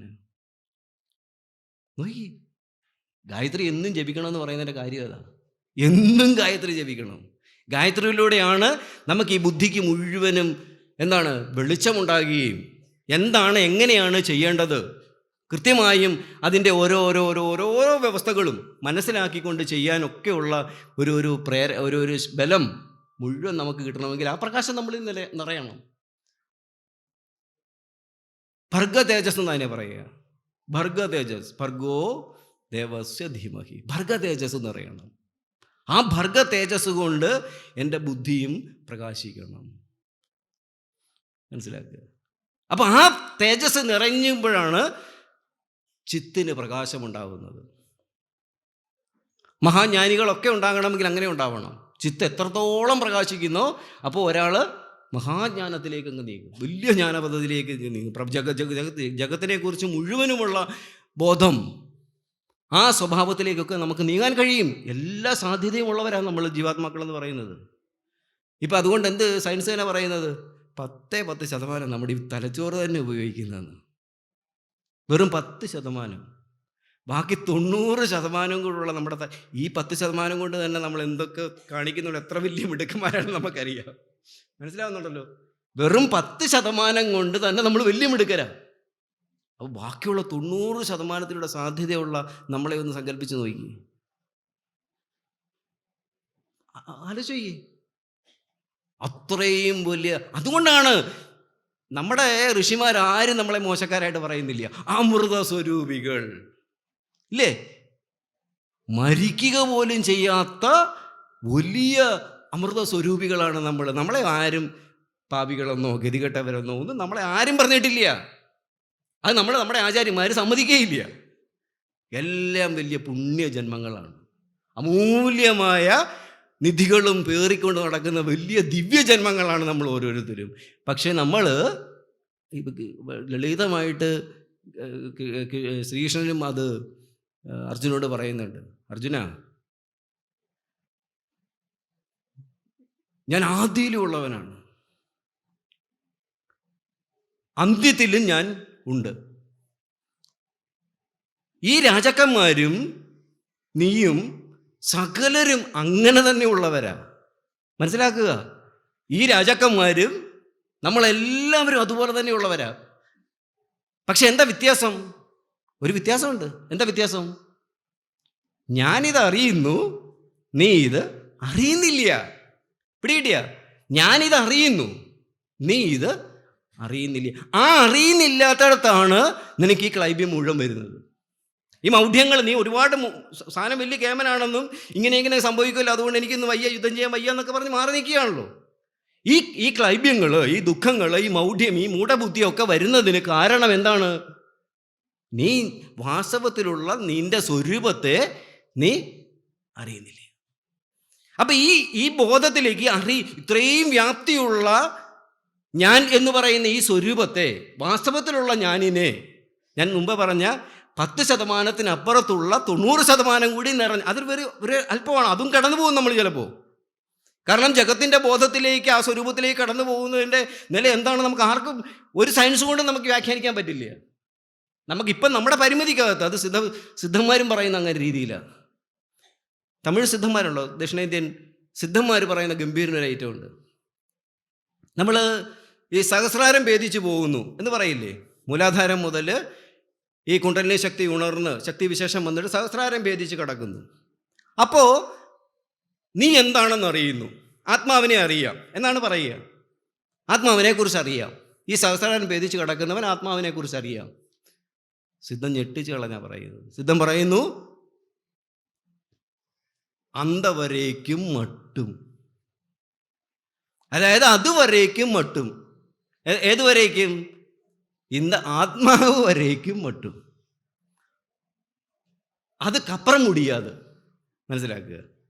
இந்த ആത്മാവ് എന്താണെന്ന് വരെ അറിയാം. വേണ്ട, ശിരസ് വരെ ഭേദിച്ചാൽ, സഹസ്രാരം വരെ ഭേദിച്ചാൽ ആത്മാവ് എന്താണെന്ന് അറിയാം. നീ എന്താണെന്നുള്ള സ്വരൂപം നിനക്കറിയാം. അതുവരേക്കും മട്ടും അതുക്കപ്പുറം മുടിയാതെ. അതുക്കപ്പുറം 6 അങ്കുലം കൂടി താണ്ടി, 6 അങ്കുലവും താണ്ടി അതുക്കപ്പുറം താൻ ആരിരിക്കത്? ആണ്ടവൻ ഇരിക്കത്. அந்த ஆண்டவனே இந்த சகசிராரம் முடிஞ்சு அதுக்கப்புறம் பார்க்க முடியாது. ഇതുവരേക്കും നമുക്ക് ഞാൻ എന്താണെന്നറിയാം, ആണ്ടവനെ അളക്ക മുടിയാതെ. അതുകൊണ്ട് സിദ്ധൻ എന്താ പറയുന്നത്? അതുക്കും അപ്പുറം ഒരു ആരാധാരം ഇருக்கு. അതേതാ ആരാധാരം? അതുക്കപ്പുറം ഇതുവരെ നമ്മൾ മൂലാധാരം മുതൽ സഹസ്രാരം വരെ ആരാധാരം പറയുന്നു. അതും കടന്ന ഒരു ആരാധാരത്തെ സിദ്ധപുരുഷന്മാർ പറയുന്നുണ്ട്. അത് ഏതാ ആരാധാരങ്ങളാണ്? ഏതാണ്? ആരാധാരം കൂടി പറയുന്നുണ്ട്. നമ്മൾ അത് സുബ്രഹ്മണ്യ മന്ത്രം എന്നൊക്കെ കേട്ടില്ലേ? ബാലസുബ്രഹ്മണ്യ മന്ത്രം എന്നൊക്കെ കേട്ടിട്ടുണ്ടല്ലോ. ചട്ടമ്പിസ്വാമികൾ കുറച്ച് ചെയ്താന്നാണ് പറയുന്നത് ബാലസുബ്രഹ്മണ്യ മന്ത്രം. ശ ര വ ണ ഭ വ. ആറാധാരം. ശ ര വണ ഭവ, ശരവണ ഭവ. ഈ 6 ആധാരവും കൂടി കടന്നിട്ടാണ് ആരിയ്ക്കുന്നത്? ആണ്ടവനിരിക്കുന്നത്. അതുകൊണ്ട് ശരീരത്തിനകത്തുള്ള വിളച്ചിലൊക്കെ അവിടെ വരെ മതി. ഇതാണ് പറയുന്നത്. ശരീരം വെച്ചുള്ള വിളച്ചിലുകൾ അതുവരേക്കും മട്ടും. ഇതാണ് സിദ്ധം പറയുന്നത്. അത് അപ്പം ഇതുവരേക്കുള്ള, അപ്പം തലച്ചോറിൻ്റെ 90% കൂടി എടുത്ത് 100% നമ്മൾ ചെന്നാലും ഇതുവരേക്കും വരും പറ്റും, അതിനപ്പുറം മുടിയാതെ എന്നാണ് സിദ്ധം പറയുക. മനസ്സിലാവുന്നുണ്ടല്ലോ? പക്ഷേ ഞാൻ പറഞ്ഞു അതിൻ്റെ ഗാംഭീര്യം. ഈ 10% കൊണ്ട് തന്നെ നമ്മൾ എത്രമാത്രം കേമന്മാരാണെന്ന് അനുഭവിച്ചുകൊണ്ടാണ് നമ്മൾ ജീവിക്കുന്നത്. പിടികിട്ടിയല്ലോ? അപ്പോൾ ബാക്കി 90 കൂടി കടന്നാൽ ഏതായിരിക്കും? സിദ്ധം പറയുന്ന ആ 90 കൂടി കടന്നുള്ള സ്ഥിതി അതെന്തായിരിക്കും നമുക്ക് സങ്കല്പിക്കാൻ പോലും കഴിയില്ല. അവനാണ് കാലത്തെ കൂടി കടന്ന് ചിന്തിക്കുന്ന സ്വാഭാവികളായിട്ട് മാറുന്നത്. കാലം വരെ അവൻ ആ പരിമിതിയും കടന്ന് കാലത്തിൻ്റെ പരിമിതിയും കൂടി കടന്നിട്ടാവണം. അതായത് ഈ ടൈം എന്ന് പറയുന്ന സ്പേസും ടൈമും കൂടി കടന്ന്, സ്പേസാണ് ശരീരമായിട്ട് കടന്ന് ആ നിശ്ചിത രൂപത്തിൽ നിൽക്കുന്നത്, അതും കടന്ന് ടൈം എന്ന് പറയുന്ന സമയം, കാലം എന്നുള്ള സ്ഥിതിയെ കൂടി അതിക്രമിച്ചായിരിക്കും ചിലപ്പോൾ ഇവരുടെ വ്യാപാരങ്ങൾ. അതുകൊണ്ട് ചിലപ്പം 10 വർഷം കഴിഞ്ഞിട്ടുള്ള ലോകത്തിലായിരിക്കും ചിലപ്പോൾ അവർ വിഹരിക്കുന്നത് തന്നെ. ആ ബോധാവസ്ഥ അത്രയും സങ്കീർണമായിട്ട് കിടക്കും, ആ സോഫ്റ്റ്വെയർ അത്രയും വിശാലമായിട്ട് കിടക്കും. മനസ്സിലാവുന്നുണ്ടല്ലോ? അവിടെ ജന്മാന്തരങ്ങൾ കിടക്കുന്ന ബോധം ചിലപ്പോൾ ഉണ്ടാവാം. ഈശ്വരൻ്റെ ഇപ്പം ഈശ്വരൻ നമ്മൾ മുമ്പേ പറഞ്ഞതുപോലെ ഏത് പ്രാരബ്ധത്തെ അനുഭവിക്കാൻ വേണ്ടിയിട്ടാണോ ഒരു പ്രാരബ്ധത്തെ നമ്മുടെ വ്യവസ്ഥയായിട്ട് മാറ്റിയത്, ആ വ്യവസ്ഥ എവിടെ വരേക്കും എന്ന് ആരിൽ ഏത് ഹാർഡ്വെയറിൽ നിക്ഷിപ്തമായിട്ട് നിൽപ്പുണ്ട്? ഈശ്വരൻ്റെ ഹാർഡ്വെയറിലുണ്ട്. അല്ലെങ്കിൽ ഈശ്വരൻ എന്ന് പറയുന്ന ഹാർഡ്വെയറിനകത്ത് കൃത്യമുണ്ട്. ആ ലിമിറ്റ് തീർന്നു കഴിഞ്ഞാൽ ഒരു നിമിഷം പോലും പിന്നെ ശരീരം അവിടെ നിൽക്കില്ല. അത് ഏതനുഭവിച്ച് തീരുന്നുവോ ആ പ്രാരബ്ധം അനുഭവിച്ച് തീരുന്ന നിമിഷത്തിൽ, ഞാൻ പുഴുവിൻ്റെ ശരീരമായിട്ടാണ് ഇരുന്നതെങ്കിൽ ആ പുഴുവിൻ്റെ ശരീരത്തിൽ നിന്ന് ഞാൻ പുണ്യവാനായിരിക്കുന്ന അമൃതസ്വരൂപിയായിരിക്കുന്ന ഞാൻ പിൻവാങ്ങും, ശരീരത്തെ അവിടെ ഇട്ടേക്കും, അത് മണ്ണിനകത്ത് ലയിച്ചു പോകും. പിടികിട്ടുന്നുണ്ടല്ലോ? ഇതിനിടയ്ക്ക് പക്ഷേ ഒരു വലിയ കുടുക്കൂടെ സംഭവിക്കുന്നത്. അവിടെയാണ് നമ്മുടെ ജീവിതം സങ്കീർണമായിട്ട് പോകുന്നത്. നിമിഷം സങ്കീർണതയിൽ കൂടെ നമ്മൾ പൊയ്ക്കൊണ്ടിരിക്കുന്നത്. ഭഗവാൻ ആചാര്യസ്വാമികൾ മായയെക്കുറിച്ച് പറയുന്നില്ലേ? ശരിക്കും അതാണ്, ആ മായയാണ് നമ്മളെ കൊടുക്കുന്നത്. അതായത് നമുക്കൊരു പ്രാരബ്ധത്തെ അനുഭവിക്കാൻ വേണ്ടിയിട്ട്, അനുഭവിച്ച് ശയിപ്പിച്ച് തീർക്കാൻ വേണ്ടിയിട്ട് മാത്രമാണ് ഒരു ശരീരഘടനയിലേക്ക് നമ്മൾ മാറുക. അത് മാത്രം, അതിനനുസരിച്ചുള്ള കർമ്മങ്ങൾ മാത്രം വാസ്തവം നമ്മൾ ചെയ്താൽ മതി. പിടികിട്ടിയ? അതിന് ഏതാണോ ആ ഫലത്തെ അനുഭവിക്കാൻ ആവശ്യമായ കർമ്മം, അത് മാത്രം ഞാൻ ചെയ്താൽ മതി. പ്രാരബ്ധത്തിൻ്റെ ഒരു ലക്ഷണം പറയുന്നത് ലളിതമായിട്ട് ആ കർമ്മം ചെയ്താൽ മാത്രം മതി, അത് ഫലം വേഗത്തിൽ എത്തിച്ചേരുമെന്നാണ്. അത് ജന്മാന്തരമായിട്ട് വന്ന് ചേർന്നിട്ടുള്ള പ്രാരബ്ധം അനുഭവിച്ച് നമുക്ക് എടുക്കാൻ, അതിൻ്റെ ഫലത്തെ എടുക്കാൻ നമ്മൾ കർമ്മം വളരെ ലളിതമായിട്ട് ചെയ്താൽ മതി. പെട്ടെന്ന് അതിൻ്റെ ഫലം കിട്ടും, പെട്ടെന്ന് ആ ഫലം നമുക്ക്. അതുകൊണ്ടാണ് ഇപ്പം ധനത്തിൻ്റെ പാക്കേജ് നമ്മൾ പറഞ്ഞു മുമ്പേ. ധനം അനുഭവിക്കാൻ വേണ്ടിയിട്ട് ഞാൻ കർമ്മം ചെയ്തു, ശരീരം അത് വന്നുകൊണ്ട് ഈശ്വരിൽ നിന്ന് പുറപ്പെട്ട് വന്നു. അത് എത്തുന്നതിന് മുമ്പ് ശരീരത്തിൻ്റെ പ്രാരബ്ധം തീർന്നു, നശിച്ചുപോയി, ശരീരം മരിച്ചുപോയി. ഫലം എവിടേക്ക് പോകുമെന്ന് ചോദിച്ചാൽ നമ്മൾ തുടങ്ങിയത്. ആ ഫലം സമ്പത്തെന്ന് പറയുന്ന പ്രാരബ്ധമാണ് വന്നിട്ടുള്ളത്. ആ സമ്പത്തിനെ അനുഭവിക്കുവാൻ അതിന് തക്കതായിട്ടുള്ള ഒരു കുടുംബത്തിൽ, ഒരു ഗ്രഹത്തിൽ ഞാൻ ശരീരത്തെ എടുക്കും. അപ്പം ഞാൻ ധനവാന്റെ ഗ്രഹത്തിൽ ജനിക്കാനിട വരും. നമ്മൾ തമ്മിൽ വേറെ ഒരു ഭേദവും ഇല്ല. ഉണ്ടോ? ശരീരത്തിലില്ല, ബോധത്തിലില്ല, കാഴ്ചയിലില്ല, ഇന്ദ്രിയങ്ങളിൽ ഒന്നിലും നമുക്ക് ഒരു ഭേദവും ഇല്ല. ചേതനാ തത്വത്തിൽ ഒന്നിലും ഒരു ഭേദവും ഇല്ല. പക്ഷേ ഇങ്ങനെയുള്ള ഞാൻ ചിലയിടത്ത് രോഗിയായിരിക്കുന്നു, ചിലയിടത്ത് ദരിദ്രവാസിയായിരിക്കുന്നു, ചിലയിടത്ത് വലിയ ധനവാനായിരിക്കുന്നു, ചിലയിടത്ത് വലിയ ബുദ്ധിയുള്ളവനായിരിക്കുന്നു, ചിലയിടത്ത് അല്പം പോലും ബുദ്ധിയില്ലാത്ത മന്ദബുദ്ധിയെ പോലെ ഇരിക്കുന്നവനായിട്ടിരിക്കുന്നു. എങ്ങനെ ഈ ഭേദം വരിക? മനുഷ്യൻ എന്ന് പറയുന്ന ആത്മാ തത്വത്തിനകത്ത് തന്നെ ഇത്രയും ഭേദം. ഇതിനൊക്കെ കാരണമായിരിക്കുന്നത് ഈ വസ്തുതയാണ്. ഇങ്ങനെ ഏതിനെയാണോ നമ്മൾ വന്നു ചേർന്നത് അതിനനുസരിച്ചുള്ള വ്യവസ്ഥയിൽ പെട്ടെന്ന് ഞാൻ ജനിക്കാൻ, ഞാൻ സ്വയം സുഹൃതമായിട്ട് ഞാൻ ആയിത്തീരാൻ നിമിത്തമായിട്ട് മാറുന്നു. എൻ്റെ തന്നെ കർമ്മം. അപ്പം ഇതനുഭവിക്കാൻ എനിക്ക് ഒരു ശരീരത്തെ കിട്ടി. ഞാൻ ആ കർമ്മം മാത്രം ലളിതമായിട്ട് ചെയ്താൽ ആ ഫലം എനിക്ക് പെട്ടെന്ന് അനുഭവിക്കുകയും പിന്നെ അത് അനുഭവിച്ച് ക്ഷയിക്കുകയും ചെയ്ത് എനിക്ക് ശരീരത്തെ വിട്ടുപോവുകയും ചെയ്യാം. അത് മതി എനിക്ക് കർമ്മം. പക്ഷെ ഇതിനിടയിൽ നമ്മൾ ഈ മായ കയറി കൊടുക്കും. അപ്പം ഞാൻ പുത്തൻ ഇഷ്ടങ്ങളുടെ പുറകെ പോകും. പിടികിട്ടിയ? സാഹചര്യങ്ങൾ, ലോകകർമ്മത്തിൻ്റെ സാഹചര്യങ്ങൾക്കനുസരിച്ച് ഞാൻ പുതിയ കർമ്മ മേഖലകളിലേക്ക് കടക്കും. അങ്ങനെ കർമ്മം ചെയ്താൽ ആ കർമ്മത്തിന് പറയുന്ന പേരാണ് അനാരബ്ധം. അനാരബ്ധ കർമ്മങ്ങൾ, അതായത് ഫലം ലഭിക്കില്ലാത്ത കർമ്മങ്ങളായത്. പ്രാരബ്ധം എന്ന് പറയുന്നത് അനുഭവിക്കാൻ വേണ്ടിയിട്ട് ശരീരവ്യവസ്ഥ എടുത്തു, അതിനകത്ത് പുത്തൻ ഇഷ്ടങ്ങളുടെ പുറകെ പോയി ഞാൻ കർമ്മങ്ങൾ ചെയ്യുന്നു. ആ കർമ്മങ്ങൾ എത്ര ചെയ്താലും എനിക്ക് ആ ജന്മത്തിൽ ഫലം കിട്ടില്ല. കാരണം അത് അനുഭവിക്കാൻ വേണ്ടിയിട്ടല്ല ശരീരം വന്നിട്ടുള്ളത്. പിടികിടുന്നുണ്ടല്ലോ? അപ്പോൾ അതിന് വേണ്ടി ഇതിൽ നമ്മൾ പക്ഷെ മനസ്സിലാക്കേണ്ട, നമ്മൾ പിന്നെയും ചെയ്തുകൊണ്ടിരിക്കും. അപ്പോൾ ഒരു മേഖലയിൽ നമ്മൾ ഇൻവെസ്റ്റ് ചെയ്തു, ഒരു കർമ്മം ചെയ്തു, ഈ അനരബ്ധ കർമ്മം ചെയ്തു, മനസ്സിലാകുന്നില്ല, ഫലം കിട്ടിയില്ല. നമ്മൾ ഒന്നുകൂടെ ട്രൈ ചെയ്യും, എന്നിട്ടും ഫലം കിട്ടില്ല. നമ്മൾ ഒന്നുകൂടി ട്രൈ ചെയ്യും. ചിലപ്പോൾ ആയുഷ്കാലം മുഴുവൻ ഇങ്ങനെ കർമ്മം ചെയ്ത് തന്നെ ജീവിതം തുലയ്ക്കുകയും ചെയ്യും. ഇങ്ങനെ സംഭവിക്കുന്നില്ല ചിലർക്ക്. ബുദ്ധിമാനാണെങ്കിൽ മനസ്സിലാക്കുക, ആചാര്യന്മാർ നേരത്തെ പറഞ്ഞിരിക്കുന്നു, പ്രാരബ്ധ കർമ്മത്തിന് വേണ്ടിയിട്ടല്ലാതെ ഈ ശരീര വ്യവസ്ഥ എടുത്തിട്ടില്ല. അനാരബ്ധ കർമ്മങ്ങൾക്ക് ഈ ജന്മത്തിൽ ഫലം കിട്ടില്ല. എത്ര കർമ്മം ചെയ്താലും ഫലം കിട്ടില്ല. വെറുതെ ചെയ്തുകൊണ്ടിരിക്കാം, ഫലം കിട്ടില്ല. അവസാനം മനസ്സുമെടുത്ത് ജീവിതമെടുത്ത് കെട്ടിത്തൂങ്ങും. ഇതൊക്കെ ഉണ്ടാവുകയുള്ളൂ. അതുകൊണ്ട് നമ്മുടെ ആ സങ്കീർണാവസ്ഥയിൽ എത്താതിരിക്കുന്നതിന് വേണ്ടിയിട്ടാണ് ഈ അനാരബ്ധ കർമ്മത്തിൻ്റെ പിന്നാലെ പോകരുത് എന്ന് ആചാര്യന്മാർ പറഞ്ഞിട്ടുള്ളത്. പക്ഷേ അവിടെയും നമ്മൾ കർമ്മസിദ്ധാന്തത്തിൻ്റെ പൂർവ്വമീമാംസയുടെ പഴയ നിയമം പറഞ്ഞു. ചെയ്ത കർമ്മം ചെയ്ത നിമിഷത്തിൽ തന്നെ അതിൻ്റെ ഫലം പക്ഷേ പുറപ്പെടും. പിടികിട്ടിയ? ഈ ജന്മത്തിൽ എത്തിച്ചേരില്ല എന്നേ ഉള്ളൂ.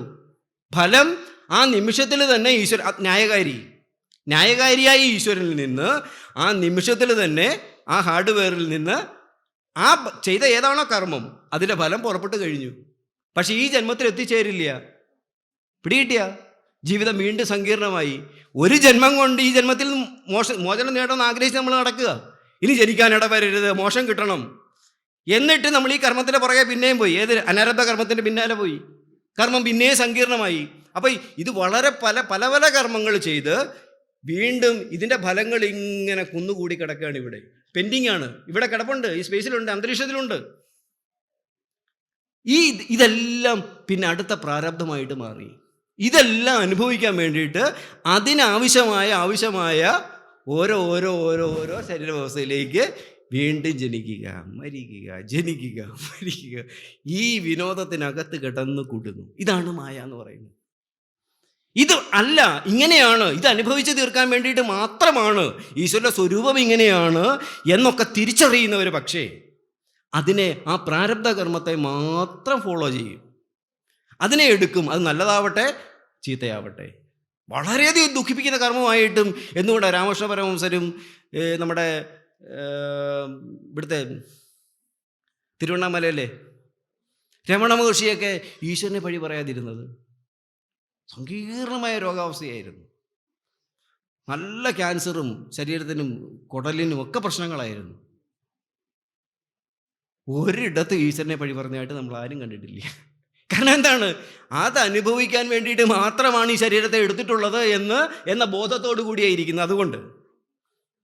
അതുകൊണ്ട് തന്നെ അവരാരും പുതിയ മേഖലകളിലേക്ക് കർമ്മത്തെ ചലിപ്പിച്ചുമില്ല.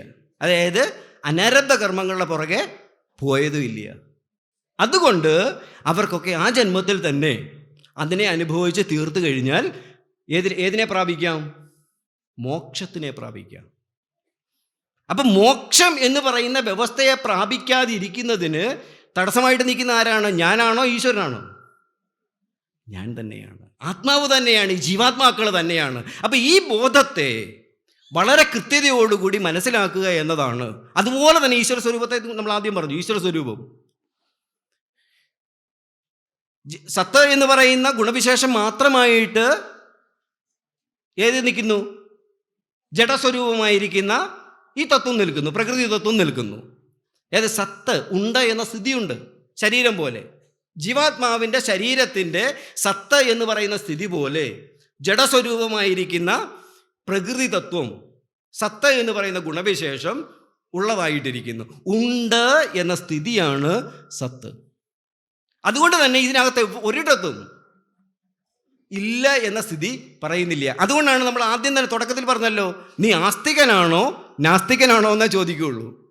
ഇതാണ് ഉണ്ട് എന്ന സ്ഥിതി, ഉണ്മ. ഈ ഇല്ല എന്നുള്ള സ്ഥിതിയെക്കുറിച്ച് നമ്മുടെ ഇവിടെ എങ്ങും പറയുന്നില്ല. മനസ്സിലാകുന്നുണ്ടല്ലോ?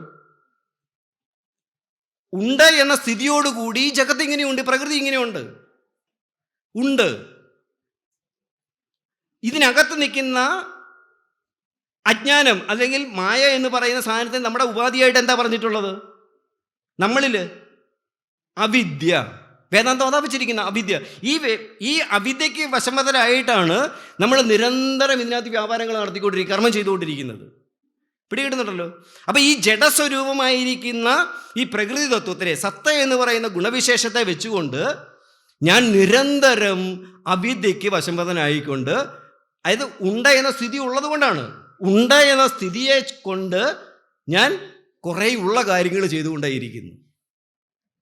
ഇത് വെച്ചിട്ടാണ് ഞാൻ നല്ലത് അനുഭവിക്കുന്നതോ ചീത്ത അനുഭവിക്കുന്നതോ മുഴുവൻ.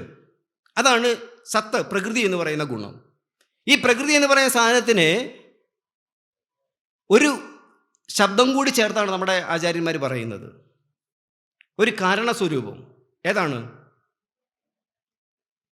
ഉപാദാന കാരണം എന്നാ പറയുക. ഈ സത്തെന്ന് പറയുന്ന സാധനം നമുക്ക് എന്ത് ചെയ്യണമെങ്കിലും, ഇപ്പം ഇത് നിർമ്മിക്കണമെങ്കിൽ ഇതിന് കുറേ റോ മെറ്റീരിയൽ വേണം, കുറേ ഉപാദാന സാധനങ്ങൾ വേണം. എന്തൊക്കെയാണ്? ഇതിന് കുറച്ച് ലോഹങ്ങൾ വേണം, കുറച്ച് വയറുകൾ വേണം, ഇങ്ങനെ കുറച്ച് ഇരുമ്പ് സാധനങ്ങൾ വേണം. ഇതെല്ലാം കൂടെ ചേർത്തിട്ടാണ് ഇതിനെ ഉണ്ടാക്കുക. ഇതൊക്കെയാണ് ഇതിനെ ചേർത്തിട്ടുള്ള ഉപാദാനങ്ങൾ. ഇതുപോലെ ഈ ഉപാദാനങ്ങളെക്കുറിച്ച് മനസ്സിലാക്കണമെങ്കിൽ നമ്മൾ വൈശേഷിക ദർശനത്തിൽ പോകണം. വൈശേഷിക ദർശനത്തിൽ പോയിട്ട് അതിൻ്റെ ഒരു ഇതാണ് ഈ ഒരു അനുപാതമുണ്ട്. ഇപ്പം ഒരു നിശ്ചിത അനുപാതത്തിൽ എടുത്താൽ മാത്രമേ ഈ രൂപത്തിൽ കിട്ടുകയുള്ളൂ. ഇതിൻ്റെ സാധനങ്ങൾ ഇന്നതൊക്കെയാണ്, വസ്തുക്കൾ ഇന്നതൊക്കെയാണ് എന്ന് നമുക്ക് ഈ വൈശേഷിക ദർശനത്തിൽ നമ്മൾ മനസ്സിലാക്കാം. ഞാൻ എളുപ്പത്തിൽ പറയുകയാണ്. വൈശേഷിക ദർശനത്തിൽ ഈ ജഗത്തിൻ്റെ സ്ഥിതിക്ക് അടിസ്ഥാനമായിരിക്കുന്ന മൗലിക സാധനങ്ങൾ എന്തൊക്കെയാണ്, സാമഗ്രികൾ എന്തൊക്കെയാണെന്ന് നമുക്ക് വൈശേഷിക ദർശനത്തിൽ കൂടി അറിയാം. അതാണ് ഈ തന്മാത്രകളായിട്ടും ബലതന്ത്രം, ഈ നമ്മുടെ സത്വരജ തമോ ഗുണങ്ങൾ, വാസ്തവത്തിൽ ഈ ഫിസിക്സ് എത്രയോ മുമ്പ് തന്നെ, ഈ ആധുനിക ഫിസിക്സ് ഭൗതിക ശാസ്ത്രം വികസിക്കുന്നതിന് എത്രയോ മുമ്പ് തന്നെ നമ്മുടെ ആചാര്യന്മാർ ഈ മേഖല കടന്നു പോയിരുന്നു. വൈശേഷിക കണാദ മഹർഷി ഇതിലൊക്കെ മുമ്പ് തന്നെ ഇത് കടന്നു പോയിട്ടുണ്ട്. പക്ഷേ നാളിതുവരെയും നമ്മൾ ഫിസിക്സ് പഠിച്ചതിൻ്റെ കൂടെ നമ്മൾ കണാദ മഹർഷിയെയോ അതുപോലെ തന്നെ വൈശേഷികനെ പഠിച്ചിട്ടുണ്ടോ? പഠിച്ചിട്ടില്ല. അതിനുള്ള യോഗം നമുക്കുണ്ടായിട്ടില്ല. ഇതിനൊക്കെ വളരെ മുമ്പേ ഈ ബലതന്ത്രത്തെക്കുറിച്ചും തന്മാത്രാ സ്വഭാവത്തെക്കുറിച്ചും കണങ്ങളെക്കുറിച്ചും ഒക്കെ വളരെ കൃത്യതയോട് ഈ വൈശേഷിക ദർശനം പറയുന്നുണ്ട്. പക്ഷെ നമ്മളെ പഠിപ്പിച്ചിട്ടില്ല ആരും. പക്ഷേ ഇത് മാറ്റം വരുന്നു. വലിയൊരു പ്രതീക്ഷയുണ്ട്.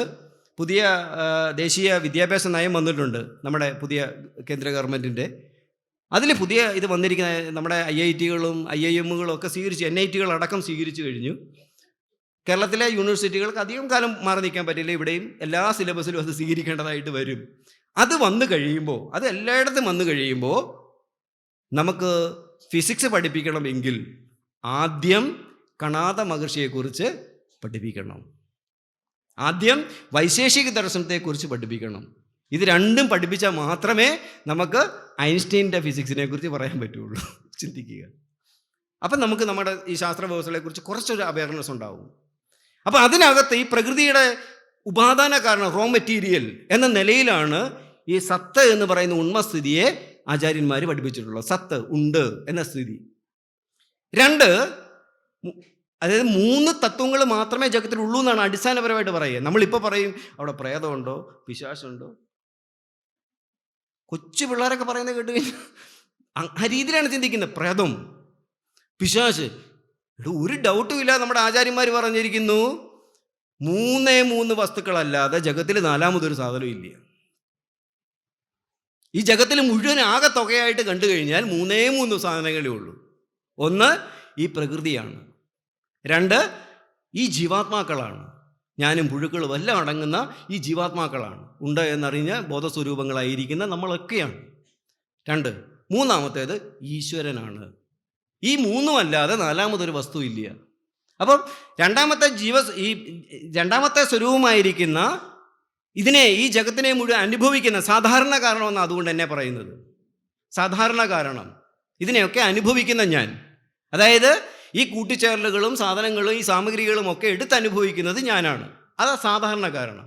ഈ സാധാരണ കാരണം ആയിരിക്കുന്ന ഞാനിന് ഈ ജഡവസ്തുവായിരിക്കുന്ന സത്തുണ്ട്, ശരീരം, സത്തെന്ന് പറയുന്ന സ്ഥിതിയുണ്ട്. അതിൻ്റെ കൂടെ ചിത്ത്, ചേതന എന്ന് പറയുന്ന ഗുണം കൂടിയുണ്ട്.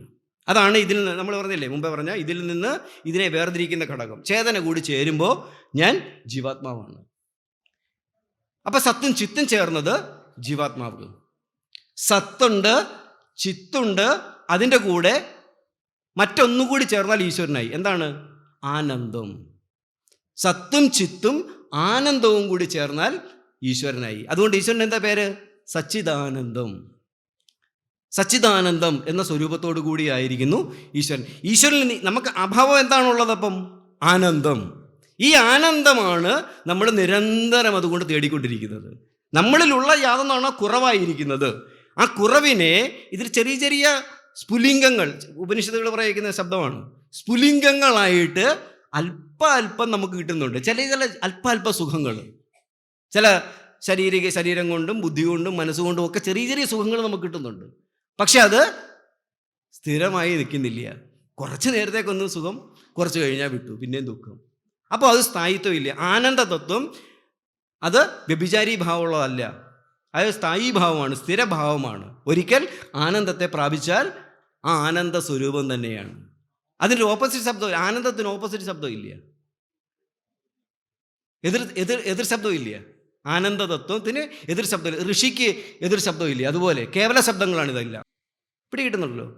ഇത് മനസ്സിലാക്കിയതിൻ്റെ ഫലമായിട്ടാണ് കുന്തി ദേവിയാണെങ്കിലും അതുപോലെ തന്നെ ഭീഷ്മ പിതാമഹനാണെങ്കിലും ഇത്രയും സങ്കീർണമായി ഒരുപാട് ദുഃഖം, ലോകമഹായുദ്ധമാണ് നടന്നത്, വലിയ മഹാഭാരത യുദ്ധമാണ് നടന്നത്. ബന്ധുജനങ്ങളൊക്കെ മരിച്ചു. കുന്തിദേവിക്കും കൊച്ചുമക്കളൊക്കെ മരിച്ചുപോയി. ബന്ധുക്കൾ ഒരുപാട് പേര് മരിച്ചുപോയി. സ്വന്തം മക്കൾ മാത്രമേ രക്ഷപ്പെട്ടിട്ടുള്ളൂ, ബാക്കി എല്ലാവരും മരിച്ചുപോയി. അവശേഷിച്ചവർക്ക് മുഴുവൻ ദുഃഖമാണ് നിൽക്കുന്നത് ബാക്കി. എല്ലാവർക്കും ജീവിതമാകെ കാലുഷ്യം നിറഞ്ഞതായിട്ട് നിൽക്കുന്നു. അവരെല്ലാവരും വളരെ സമാധാനത്തോടു കൂടി ആകാതെ ചിലർ ഈശ്വരനെ പഴിക്കുകയും, എന്നാൽ കുന്തിദേവിയെ പോലെയും ഭീഷ്മപിതാമഹനെ പോലെയുള്ളവരുമൊക്കെ ഈശ്വരനെ പഴിക്കാതിരിക്കുകയും ചെയ്യുന്നതിൻ്റെ കാരണം ഈ പറയുന്ന ശാസ്ത്രബോധമാണ്. ഇതിന് കാരണക്കാരൻ ഈശ്വരനല്ല, ഇതിന് കാരണക്കാരൻ അവനവൻ തന്നെയാണ്. അവനവൻ്റെ കർമ്മങ്ങൾ തന്നെയാണ് ഈ പറയുന്ന ജീവിതത്തിൽ സംഭവിച്ച ഈ ദുഃഖങ്ങൾക്കും ഇത്രയും സങ്കീർണമായ പ്രശ്നങ്ങൾക്കും ഒക്കെ അടിസ്ഥാനമായിരിക്കുന്നത് എന്ന് മനസ്സിലാക്കിക്കൊണ്ട് സ്തുതിക്കുകയാണ്. ഈശ്വര, നീ തന്നെയാണ് എല്ലാം അറിയുന്നവൻ, നീ തന്നെയാണ് എല്ലാം തരുന്നവൻ, നീ തന്നെയാണ് എടുക്കുന്നവൻ, നിന്നിൽ നിന്ന് അന്യമായിട്ട് ഈ ജഗത്തിനൊരു നിലനിൽപ്പില്ല. ഇത് മുഴുവനാണ് സ്തുതികൾ, സ്തുതി വർണ്ണിക്കേണ്ട കാര്യമില്ല. നീ തന്നെയാണ് ഇതെല്ലാം അറിയുന്ന ബോധസ്വരൂപൻ. അതുകൊണ്ട് തന്നെ ഇനിയുള്ള ഞങ്ങളുടെ ജീവിതത്തെയും നീ തന്നെ നയിക്കുക.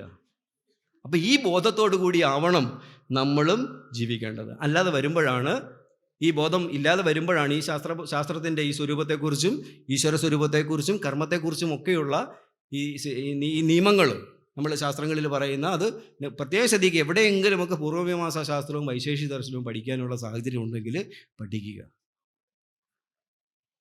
ഈ ഓരോ ഘടനകളും പറയുന്നത് വൈശേഷികം ഈ പറയുന്ന സ്ഥിതികളെക്കുറിച്ച് പറയുമ്പോൾ, കണങ്ങളെക്കുറിച്ച് പറയുമ്പോൾ അതിൻ്റെ ഈ ഏതേത് അനുപാതത്തിലാണ് ഇത് ഓരോന്നും കൂട്ടിച്ചേർക്കപ്പെട്ടിരിക്കുന്നത് കൃത്യമായിട്ട് സാഖ്യദർശനത്തിൽ പറയുന്നുണ്ട്. സാഖ്യമാണ് ഇതിൻ്റെ അനുപാതങ്ങൾ പറയുന്നത്. ഇത് ഏത് അനുപാതത്തിൽ ചേർക്കപ്പെട്ടിരിക്കുന്നു, അതിൻ്റെ ന്യായം എന്താണ്, അതെന്തുകൊണ്ടാണ് ഇത്ര അനുപാതത്തിൽ ചേർത്തിരിക്കുന്നു എന്ന് ന്യായസൂത്രത്തിൽ പറയുന്നു. ഇത് ഇങ്ങനെ കൂട്ടിച്ചേർക്കപ്പെട്ടിരിക്കുന്ന ന്യായം വരെ പറഞ്ഞതിന് ശേഷമാണ് യോഗസൂത്രം എന്തു പറയുന്നു, ഇങ്ങനെ അറിഞ്ഞുകൊണ്ട് ഇതിനെ എങ്ങനെ നമ്മുടെ ജീവിതത്തിൽ അനുഭവിക്കാൻ കഴിയും. എത്ര സമഗ്രമായിട്ടാണ് നമ്മുടെ ആചാര്യന്മാർ ഈ ദർശനങ്ങളെ നമ്മുടെ മുമ്പിൽ വെച്ചിരിക്കുന്നത് ശ്രദ്ധിക്കുക. ജഗത്തിനെ മുഴുവൻ പറഞ്ഞു തന്നു, അതിൻ്റെ അനുപാതങ്ങൾ പറഞ്ഞു തന്നു, ഏതേത് ഘടനയിലാണ് അനുപാതത്തിലാണ് ഇത് കൂട്ടിച്ചേർത്തതെന്ന് പറഞ്ഞു, അതിന് പിന്നിലുള്ള ന്യായത്തെക്കുറിച്ച് പറഞ്ഞു. അത് കൂട്ടിച്ചേർത്തതിൻ്റെ ന്യായം ഇതാണ്, അതിൻ്റെ കോസ് എന്ന് പറയുന്ന ഇതാണ്. ഇതിനെയും എങ്ങനെയാണ് നമുക്ക് നമ്മുടെ ജീവിതത്തിൽ അനുഭവിക്കാൻ കഴിയുന്നത് എന്നതുകൂടി പറഞ്ഞു തീർത്താണ് നമ്മുടെ ആചാര്യന്മാരെ കടന്നു പോയിട്ടുള്ളത്. അതുകൊണ്ട് നമുക്ക് ആർക്കും ഈശ്വരനെയോ നമ്മുടെ വ്യവസ്ഥകളെയോ പഴി പറയാൻ അവകാശമില്ല. നമ്മൾ നമ്മുടെ കർമ്മങ്ങളെ ശ്രദ്ധിക്കുക. കർമ്മം മുമ്പേ പറഞ്ഞതുപോലെ പ്രാരബ്ധ കർമ്മങ്ങളെ മാത്രം എടുക്കുക. ജീവിതം സങ്കീർണമാക്കുന്ന അനാരബ്ധ കർമ്മങ്ങളുടെ പുറകെ പോകാതിരിക്കുക. അങ്ങനെ വന്നാൽ ജീവിതം വളരെ ലളിതമാകും. ഇത് വളരെ സ്വസ്ഥതയുള്ളൊരു ജീവിതമാണ്, വളരെ സുഖകരമാകും. എല്ലാ കർമ്മചോദനയും മുമ്പേ പറഞ്ഞ പോലെ ഈശ്വരനോട് ഈ ഗായത്രിയുടെ അതുപോലെയൊക്കെ ആ ഭർഗ തേജസ് കൊണ്ട് നമ്മുടെ ബോധത്തെ കൂടി വെളിച്ചമുള്ളതാക്കി തീർത്താൽ എല്ലാം അറിയുന്ന രീതിയിൽ ചെയ്യേണ്ടതൊക്കെ ചെയ്ത് അതിന് കൃത്യമായ ഫലത്തെ അനുഭവിച്ച് സുഖമായിട്ട് ഇവിടെ കഴിയാം. അതിനുള്ള എല്ലാ അനുഗ്രഹവും ജഗദീശ്വരൻ നമുക്ക് ഓരോരുത്തർക്കും നൽകട്ടെ എന്ന് മാത്രം പ്രാർത്ഥിച്ചുകൊണ്ട്, എല്ലാവർക്കും ജഗദീശ്വരൻ അനുഗ്രഹം നൽകട്ടെ എന്ന് സങ്കല്പിച്ചുകൊണ്ട്, ഓം ശാന്തി ശാന്തി ശാന്തി.